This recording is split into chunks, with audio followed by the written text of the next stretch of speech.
The next thing that comes up, the second of the Noble Truths, is about the cause of suffering. And this in Sanskrit is called Trishna.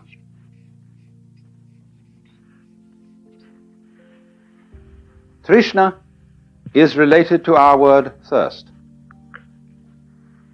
It's very often translated desire. That will do. Better perhaps is craving, clinging, grasping, or even, to use our modern psychological word, blocking. When, for example, somebody is blocked and dithers and hesitates and doesn't know what to do, he is, in the strictest Buddhist sense, attached. He's stuck. But a Buddha can't be stuck. He cannot be phased.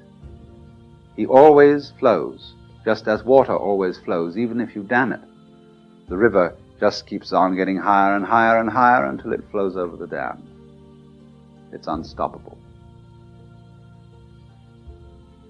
Now, Buddha said then, you all suffer because you cling to the world. So then, try, if you can, not to grasp. Well, do you see that that immediately poses a problem? Because the student who has started off this dialogue with the Buddha then makes various efforts to give up desire, upon which he very rapidly discovers that he is desiring not to desire. And he takes that back to the teacher, who says, well, well, well. He said, of course, you are desiring not to desire, and that's, of course, excessive. All I want you to do is to give up desiring as much as you can. Don't want to go beyond the point of which you're capable. And for this reason, Buddhism is called the middle way. Not only is it the middle way between the extremes of ascetic discipline and pleasure-seeking, but it's also the middle way in a very subtle sense. Yes, don't desire to give up more desire than you can. And if you find that a problem, don't desire to be successful in giving up more desire than you can. You see what's happening? At every time he's returned to the middle way, he is moved out of an extreme situation. The next truth in the list is concerned with the nature of release from dukkha. And so number 3 is nirvana. Nirvana is the goal of Buddhism. The word means blow out.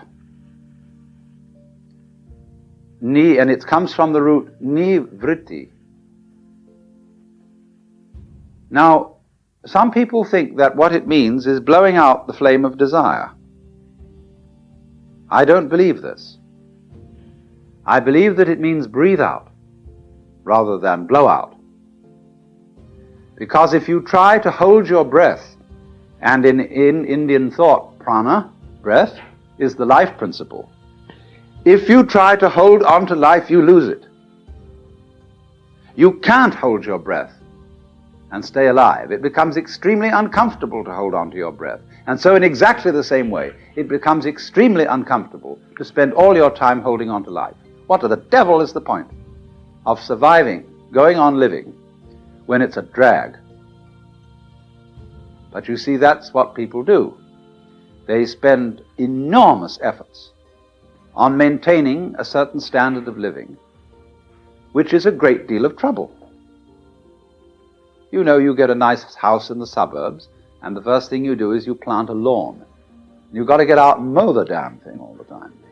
And you buy expensive this, that, and soon you're all involved in mortgages, and instead of being able to walk out in the garden and enjoy it, you sit at your desk looking at all the books and filling out this, that, and the other, and paying bills and answering letters. What a lot of rot.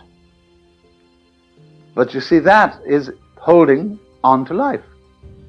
So, translated into colloquial American, nirvana is because if you let your breath go, it'll come back. So, nirvana is not annihilation. It's not disappearance into a sort of undifferentiated void. Nirvana is the state of being let go. It is a state of consciousness and a state of, you might call it, being here and now in this life.